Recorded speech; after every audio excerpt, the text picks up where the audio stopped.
আবু দাউদ শরীফের 15 নম্বর হাদিস। এই হাদিসের বর্ণনাকারী আবু সাঈদ রাদিয়াল্লাহু তাআলা তিনি বলেন, সামিআতুন নাবিয়্য সাল্লাল্লাহু আলাইহি ওয়াসাল্লাম ইয়াকুল। এটা মন দিয়ে শুনেন। দেশ গ্রামে আমি দেখছি অনেকে করে, ঢাকা করেন কিনা জানি না।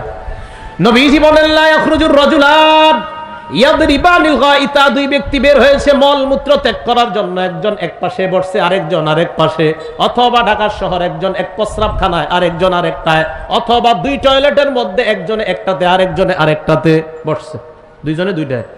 বসার পর নবীজি বলেন, ওয়াহুমা ইয়াকশিফান, আরেক বর্ণনায় কাশিফাইনি আন আওরাতাইহিমা।